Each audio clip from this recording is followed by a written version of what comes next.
Bonjour et bienvenue dans le podcast du Bartage, le podcast destiné aux aidants qui s'occupent d'un proche de plus de 60 ans en perte d'autonomie. Trois professionnels en gérontologie, Mathilde, Edwige et moi-même Valérie, vous présentons conseils, astuces, infos pour vous accompagner au mieux dans votre quotidien. Premier épisode de cette année 2022, c'est toujours avec beaucoup d'inspiration et de retours que vous nous faites, vous les aidants, les courageux du quotidien, que nous préparons nos rubriques. Mathilde vous invite dans cet épisode à faire connaissance avec les jeux vidéo, véritable outil de mieux-être et d'échange avec son proche. C'est prouvé, elle vous dit tout. Parce que c'est un sujet qui est très souvent abordé et vécu par les aidants, je vous parlerai des hallucinations qui accompagnent souvent les symptômes des personnes qui souffrent de la maladie d'Alzheimer et je vous proposerai quelques pistes pour vous aider dans la relation avec votre proche. Cette fois-ci, Edwige, toujours à la recherche d'astuces pour vous faciliter le quotidien, est partie à la rencontre d'objets et d'outils qui permettent de maintenir l'autonomie de votre proche dans la vie de tous les jours. C'est éclairant. Et puis pour ce podcast, dans le cadre des futurs ateliers Rencontres Santé destinés aux aidants et qui se dérouleront à Landiras dans le Sud-Gironde, j'ai tendu le micro à Ophélie Gauguin, responsable des activités promotion santé pour la Mutualité française.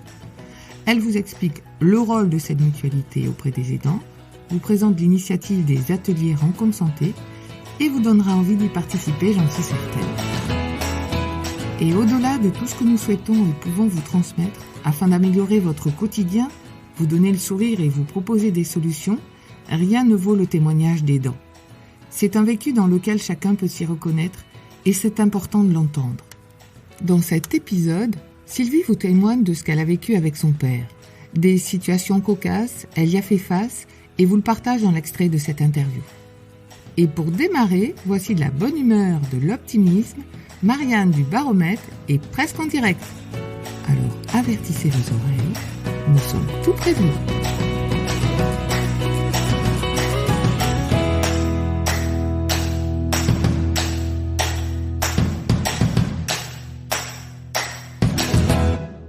Bonjour, Marianne et Fabienne en direct du Baromètre. On voulait vous faire un petit coucou. Les beaux jours reviennent. En plus, on a eu du beau temps cette semaine, du monde en terrasse. Donc, ça sent bon le printemps qui arrive. On pourra peut-être vous accueillir bientôt sur la terrasse. Ça sera très chouette. Sinon, on est en train de préparer en fait un petit peu la saison avec Fabienne. Des petits concerts prévus, des petits dimanches avec des huîtres.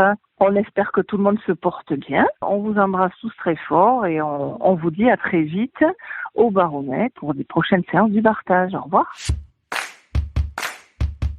Bonjour à tous. Je suis ravie de vous retrouver pour cette nouvelle année. Pour ce podcast, j'ai décidé de parler avec vous des Serious Games. Alors, vous allez me dire, qu'est-ce que ça ? En fait, ce sont les mots anglais sérieux et jeu, donc tout simplement des jeux vidéo, mais à vocation thérapeutique. Développés au début dans le cadre d'éducation à la santé pour les enfants, puis des applications de santé en général, vous allez maintenant me demander le lien avec les personnes âgées et les aidants familiaux. Objet même du podcast du Bartage. Justement, le gériatre Guillaume Sacco a mené une thèse concernant l'utilisation des jeux vidéo en pratique gérontologique. Il met en avant l'utilité de ces jeux auprès de ce public dans le cadre d'une peur de chute, maladie Parkinson, réhabilitation en post-AVC ou réhabilitation cognitive. Ils permettent l'évaluation du patient, mais aussi la stimulation sur le plan cognitif et physique. Avec le regard d'un professionnel, ils favorisent le suivi de leur état de santé grâce aux remontées régulières, mais aussi d'identifier précocement les dégradations pour une prise en charge la plus adaptée. La plateforme Curapi est spécialisée dans le développement de jeux vidéo thérapeutiques reconnus comme dispositifs médicaux numériques. Vous pouvez retrouver des jeux pour les troubles de la marche et de l'équilibre, pour la mémoire et des activités pour travailler les fonctions cognitives. Vous devez vous inscrire sur cette plateforme et la majorité des jeux peuvent se jouer depuis votre ordinateur. Mais ce n'est pas tout. Il existe aussi des jeux pour les aidants familiaux sur la plateforme Aidant et Eve. Il s'adresse aux aidants de personnes souffrant de la maladie d'Alzheimer ou de pathologies associées. Ce jeu se pratique directement sur votre ordinateur et a pour vocation de mieux comprendre les personnes atteintes de la maladie d'Alzheimer et d'anticiper leurs besoins. Il est composé également d'un forum pour échanger avec d'autres aidants, d'une bibliothèque et d'une médiathèque virtuelle avec de nombreuses ressources. J'en profite pour vous reparler du jeu Helpy. Je l'avais évoqué dans un podcast précédent. Il s'agit d'un jeu sur tablette où vous jouez en duo et en coopération avec la personne que vous aidez. Au travers du jeu, vous passez donc un bon moment à deux. Le jeu sera bientôt disponible, mais en attendant, vous pouvez retrouver sur le site un blog avec plusieurs articles et des propositions d'activités aidant-aidés. Rassurez-vous, heureusement les jeux ludiques simples, cartes, dominos, peuvent être un bon allié dans la rééducation. Par exemple, associer des paires de cartes, roi avec roi, constitue un jeu de mémoire visuelle qui aide au rappel et à la perception. Vous pouvez aussi jouer au jeu des 7 différences entre 2 photos. Gustavo Sapostnik a souhaité comparer la réalité virtuelle aux activités ludiques simples. Il a sélectionné 141 patients âgés de 62 ans souffrant d'un déficit moteur suite à un AVC. Une partie des patients ont joué sur une console Nintendo et d'autres ont mené des activités type jeu de cartes, bingo, jeu de balles. Cette expérimentation a été encadrée par des professionnels. La conclusion de son étude a mis en évidence que les activités ludiques simples peuvent être aussi efficaces. Le jeu vidéo permet toutefois aux personnes de jouer toutes seules. J'espère que ces informations vous seront utiles et je vous dis à bientôt dans le prochain épisode.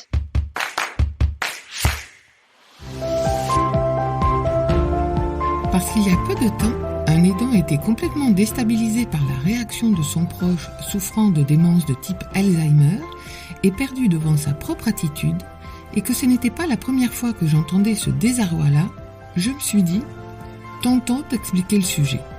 Alors, pour cet épisode, je vous propose d'aborder le problème des idées délirantes et des hallucinations chez votre proche. On constate que ce sont la plupart du temps les personnes souffrant de la maladie d'Alzheimer qui sont concernées par ces troubles. Plus de 40% d'entre eux peuvent en souffrir et plus le stade de la maladie est avancé, plus ils peuvent y être confrontés. Idées délirantes, hallucinations, qu'est-ce que c'est ? Vous avez peut-être déjà assisté, vécu à la plainte de votre proche liée au vol, à la conspiration. On lui a fait des ennuis, on s'introduit chez lui, on déplace ses affaires. Vous êtes même parfois celle ou celui qui lui en veut. Vous faites tout pour lui faire du mal, vous lui mentez, l'enfermez. Des exemples, il y en a beaucoup. Allons même jusqu'à ce que la personne accusatrice devienne agressive physiquement.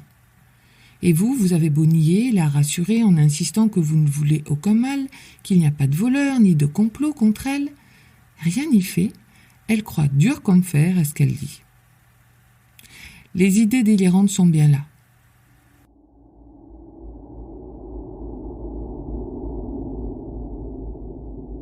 Elles sont liées aux pertes de mémoire et elles ont pour but de combler le vide grandissant provoqué par cette perte mnésique. Elles puisent donc dans le reste de souvenirs encore intacts chez la personne. C'est une interprétation fausse de la réalité. Et la personne qui la vit ne peut être convaincue même par les meilleurs arguments du monde que ce qu'elle pense ne correspond pas à la réalité. À ces idées délirantes s'accompagnent parfois des hallucinations. Visions d'étrangers ou de défunts dans la maison, bruits, voix. Elles peuvent prendre des formes très variables et être parfois très effrayantes pour la personne qui les subit et très difficiles aussi à gérer pour l'entourage.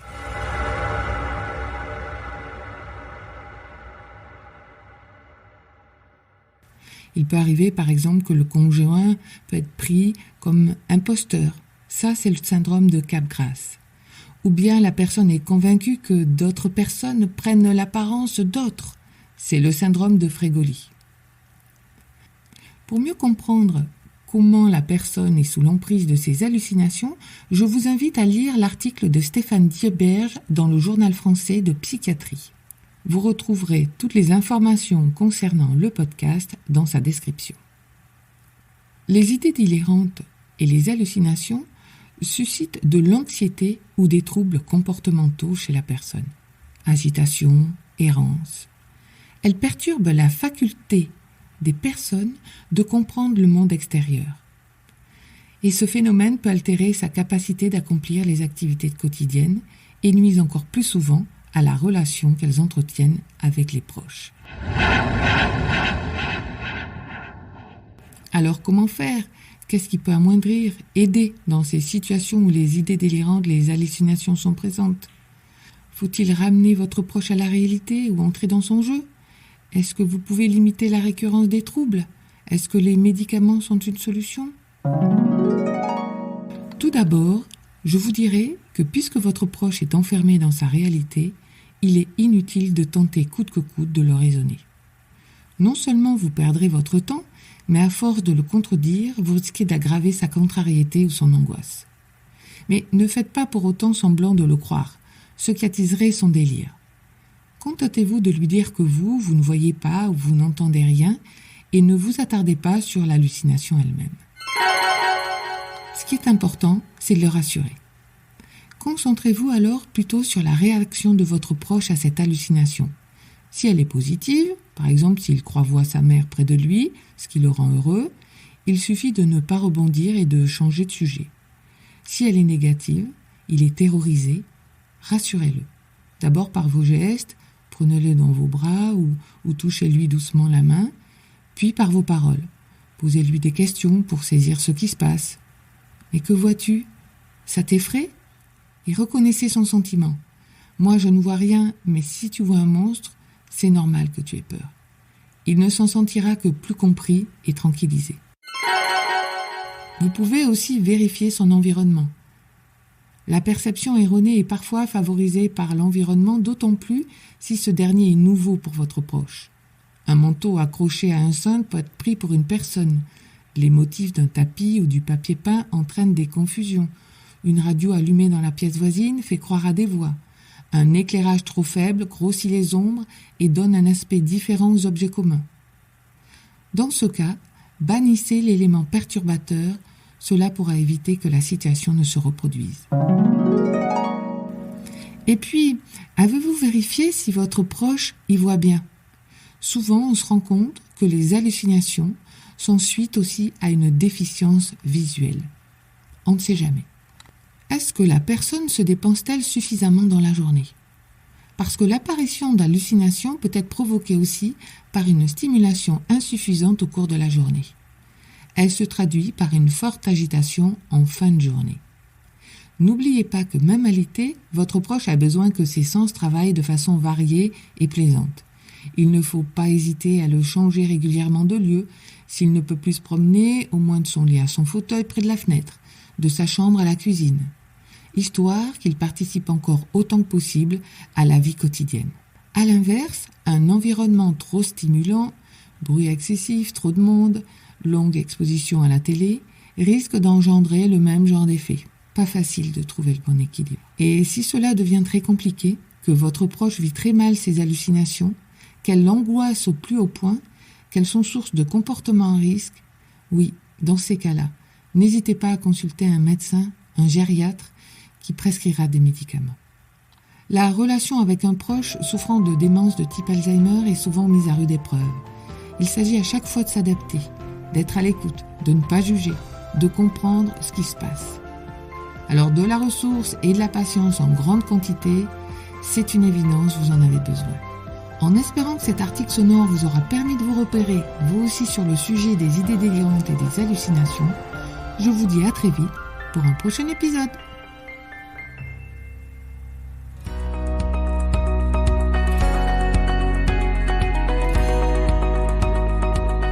Bonjour à tous, je vais vous parler aujourd'hui des moyens qui existent permettant à la personne en perte d'autonomie de continuer à participer aux actes de la vie quotidienne, mais aussi à des astuces qui pourront vous faciliter votre vie d'aidant. Commençons par l'éclairage. Si la personne que vous aidez se réveille la nuit, vous pouvez installer des veilleuses, un chemin lumineux pour se repérer, ou utiliser des interrupteurs avec LED intégrés qui seront visibles dans l'obscurité. Il existe également des systèmes d'éclairage à détection qui permettent d'allumer lorsqu'un mouvement est détecté. Cela peut être une lampe de chevet dans la chambre ou des bandes adhésives le long d'un couloir, à chaque fois reliées au détecteur. mais également une douille à détection placée directement sur le plafonnier. Passons à la cuisine. Pour les temps de repas, il existe des couverts avec un manche grossi, permettant à l'aider de mieux les tenir. Une anse universelle qui se clipse à une tasse ou un verre permet de boire plus facilement. Vous pouvez également trouver un couteau en thé à bascule. Celui-ci facilite la découpe des aliments. Pour la toilette, vous pouvez trouver dans le commerce des objets qui évitent à la personne de se baisser, qui limitent les gestes difficiles, comme les éponges, les brosses à cheveux et peignes à long manche. Le lave-pieds moussant s'adapte parfaitement à votre salle de bain, que ce soit dans la baignoire ou dans la douche. Un chausse-pied à long manche, un enfile-bas ou encore un enfile-bouton peut permettre à la personne d'être un peu plus autonome lors de l'habillage. Votre proche peut avoir des difficultés pour se lever du canapé, de son lit. Il existe des barres d'appui qui s'adaptent au mobilier. De même pour la voiture, vous pouvez glisser sur les loquets de portière une barre pour un appui solide lors de la montée ou descente de la voiture. Celle-ci s'adapte sur la plupart des voitures et elle est facile à ranger ou à transporter. Tout ce matériel peut se trouver auprès de distributeurs spécialisés, mais également pharmacie, parapharmacie, auprès de revendeurs médicaux, dans la grande distribution ou dans des magasins de bricolage. Certains ont un coût inférieur à 20 €, comme les couverts à manches grossies, la brosse à long manche. Par contre, les barres d'appui pour le canapé ou le lit sont un peu plus onéreuses, de 60 à 200 €.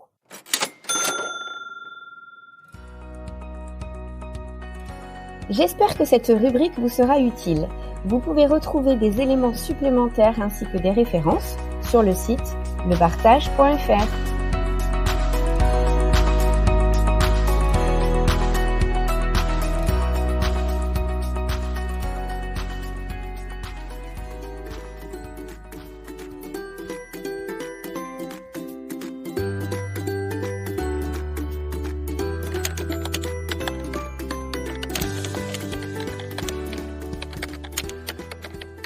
Bonjour, nous nous sommes contactés dans le cadre des futures actions en faveur des aidants qui auront lieu au mois de mars prochain sur le territoire de l'Honduras et qui sont proposées par la Mutualité française.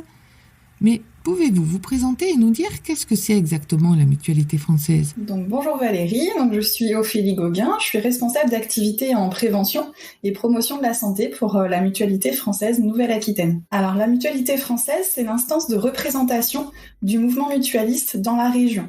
Donc en fait, on fédère près de 200 vraies mutuelles qui vont protéger environ un habitant sur deux dans tous les départements de la Nouvelle-Aquitaine. Elle est également donc un opérateur en prévention, en promotion de la santé. On organise environ chaque année 500 actions qui vont s'adresser finalement aux adhérents des mutuelles, mais aussi aux usagers des établissements de soins mutualistes et puis d'une manière plus globale au grand public pour aider tout à chacun à prendre soin de sa santé. Elle existe depuis longtemps, me semble-t-il, la mutualité. Oh oui, c'est une vieille dame, la Mutualité française. Elle est finalement à l'origine aussi presque du mouvement derrière qui a suivi la mise en œuvre de la sécurité sociale. Nous sommes un organisme privé, mais à but non lucratif. Nous sommes des structures qui réinvestissons toujours au bénéfice de la santé des adhérents, mais aussi du grand public.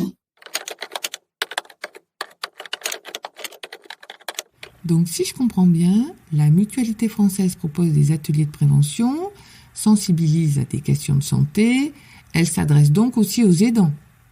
Oui, bien sûr. Donc, le mouvement mutualiste milite en faveur de la reconnaissance donc, du rôle d'aidant et s'engage déjà depuis longtemps pour le soutien de ces personnes dans leur quotidien. Et c'est à ce titre que nationalement, donc en partenariat avec l'Association française des aidants, que les ateliers aidants Votre santé parlons-en ont été co-construits il y a déjà quelques années. Et ces ateliers, finalement, sont des ateliers santé, donc qui ont vocation à permettre aux aidants de venir échanger, venir discuter et partager une activité avec d'autres personnes qui vont être dans la même situation qu'eux. Donc on accueille évidemment toutes les personnes qui accompagnent régulièrement un proche que ce soit un conjoint, un parent, un enfant ou un ami, et qui lui est touché donc par une maladie, un handicap ou par une situation de dépendance. Donc ce sont des ateliers santé qui sont donc conçus pour aborder toutes les dimensions de la santé telles que l'OMS l'a définie. L'OMS définit la santé comme n'étant pas simplement une absence de maladie, mais plutôt un état de complet bien-être, à la fois physique,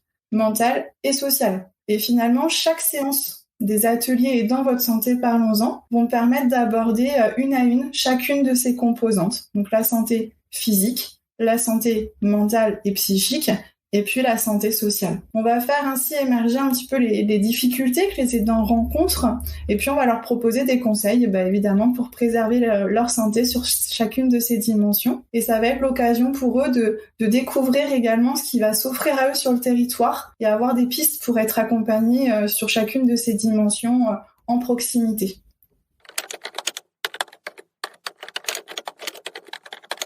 Et quand vous intervenez sur le territoire, vous travaillez avec des intervenants locaux ? Tout à fait. En fait, on procède à une co-animation et on fait appel à des intervenants du territoire pour que les aidants qui vont participer puissent avoir aussi des clés derrière et puissent potentiellement les retrouver à l'occasion de d'autres animations, d'autres ateliers potentiels ou dans le cadre d'un accompagnement individuel s'ils en manifestent le besoin. Cette initiative Aidant votre santé, parlons-en, qui a un sacré slogan aguichant d'ailleurs, c'est une action qu'on retrouve aussi sur d'autres territoires ? Oui, donc du fait du partenariat national avec l'Association française des aidants, c'est une action qui est proposée dans plusieurs régions partout en France. Et ici, donc en Nouvelle-Aquitaine, cette année, on prévoit de la décliner quasiment dans tous les départements. Donc il y aura des ateliers de ce type aussi à Périgueux, à Agen, en Corrèze, en Charente-Maritime et voilà, dans tous les départements de la Nouvelle-Aquitaine. Mais en fait, ces ateliers ne pourraient pas avoir lieu sans soutien financier, puisque c'est grâce à l'apport de l'Agence régionale de santé Nouvelle-Aquitaine, mais aussi de la CARSAT Aquitaine, et puis de la conférence des financeurs de la Gironde que nous pouvons les mener à bien. Et concrètement, comme on le disait, c'est grâce aussi donc aux coopérations locales et au réseau partenarial que l'on a tissé sur le territoire qu'on peut le proposer. Donc ici en Sud-Gironde, donc c'est avec le pôle territorial du Sud-Gironde, donc qui lui impulse et pilote le contrat local de santé. C'est aussi avec la communauté de communes Convergence Garonne, le CLIC du Sud-Gironde et puis évidemment la mairie de Landiras qui est partie prenante. Et ce projet donc des ateliers Aidant votre santé, parlons-en va venir s'articuler avec le dispositif du partage qui s'est déjà mis en place sur le territoire cette année. Et vous, Ophélie, quel est votre rôle au sein de la mutualité ? Alors du coup, moi je suis responsable d'activités donc en prévention et promotion de la santé. Et mon poste consiste à mettre en œuvre des actions de prévention sur le territoire, donc avec toujours des partenaires en faveur du coup de la préservation de la santé, donc du public auquel on va s'adresser. Donc j'accompagne des établissements, ça peut être des établissements scolaires, comme ça peut être des mutuelles ou comme ça peut être des collectivités. Et on travaille ensemble pour collectivement mettre en place ces actions de prévention. Ophélie, vous êtes ainsi complètement impliquée dans l'initiative Rencontre Santé et non pas Aidant votre santé, parlons-en. Et comment cela va-t-il se passer sur le terrain ? Alors concrètement, on va avoir 3 ateliers qui vont se dérouler au mois de mars, un atelier par semaine. Et on va démarrer donc lundi 7 mars par l'atelier qui s'appelle Aidant et en forme. C'est un atelier que je vais co-animer avec Kevin Bentejac, qui est lui éducateur en activité physique adaptée, puisque nous savons bien qu'accompagner un proche, il peut parfois mettre le corps à rude épreuve. Donc bien souvent, il y a des douleurs, des maux de dos, des difficultés de sommeil, un mal-être physique qui peuvent vite s'immiscer dans la vie des aidants. Donc nous proposons de partager et puis d'expérimenter des conseils simples, des petites astuces pratiques qu'ils vont pouvoir mettre en place au quotidien pour rester en forme. Donc cet atelier se déroulera donc de 14h à 16h. À la salle polyvalente de Landiras, rue André Dubourg. On enchaînera la semaine suivante, donc le mardi 15 mars, également de 14h à 16h, avec le rendez-vous aidant et pas seulement.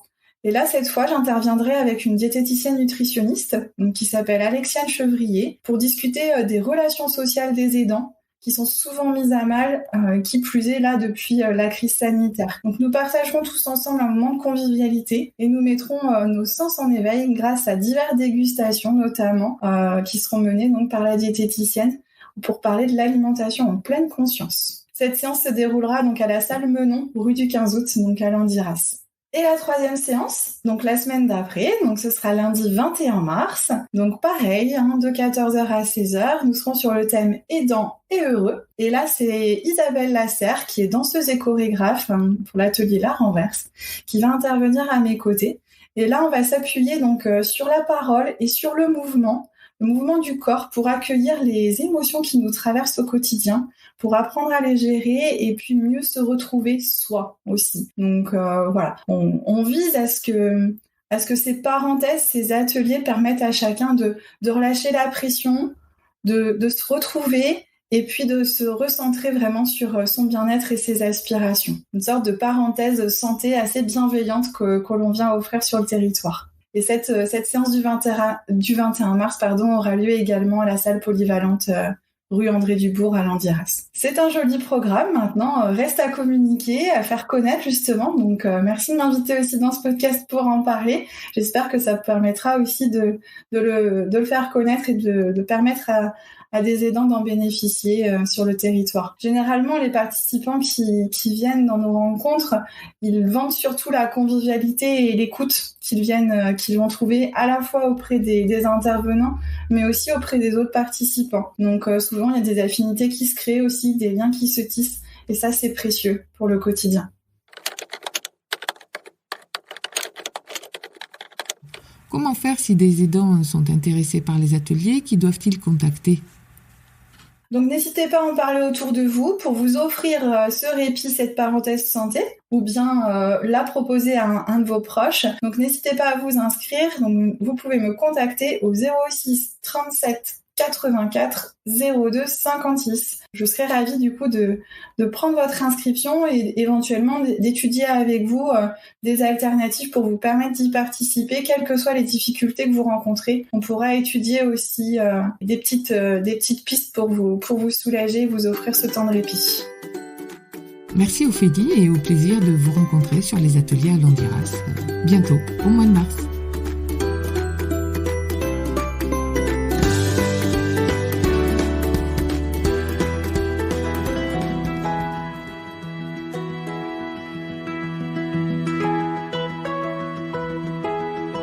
Moi, je m'appelle Sylvie, donc j'habite sur Loupiac de Cadillac et j'ai mon père qui a une maladie neurodégénérative qui est apparue il y a à peu près 2 ans à 2 ans et demi et je l'ai accompagné donc pendant plus de 2 ans. Et maintenant, donc depuis le mois d'avril, il est en EHPAD à Bazas où je continue à aller bien sûr le voir toutes les semaines. On s'en occupe donc avec ma mère, voilà.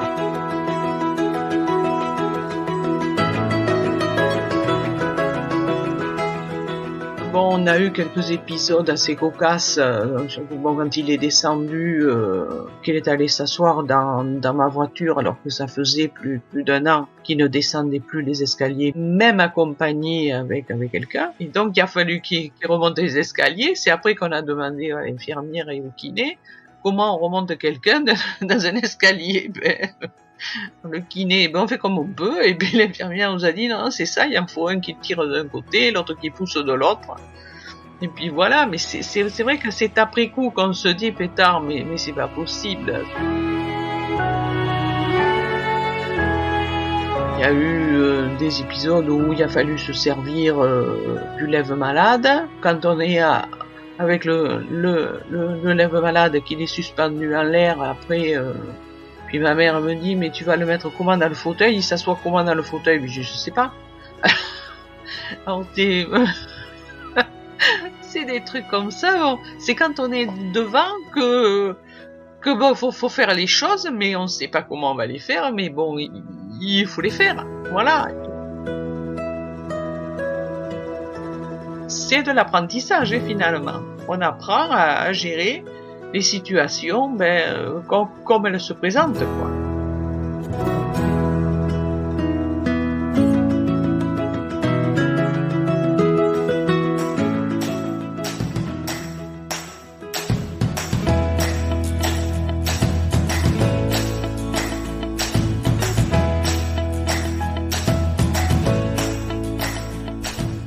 L'épisode arrive à sa fin.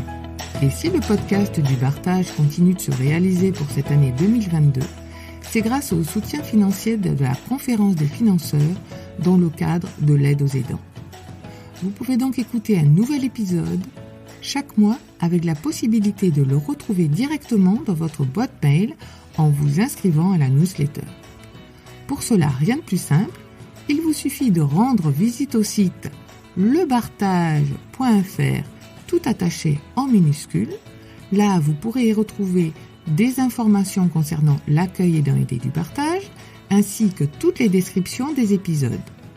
Vous aurez aussi la possibilité d'écouter directement le podcast depuis le site, où vous pourrez le retrouver aussi sur les plateformes d'écoute, Spotify, Deezer, YouTube, Apple Podcast.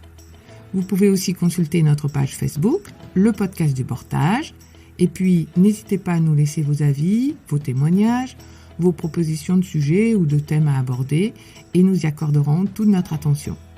Et si vous aussi, vous connaissez des personnes pour lesquelles le podcast peut faire du bien, allez-y, faites-leur écouter. On vous retrouve le mois prochain et surtout, n'oubliez pas de prendre soin de vous.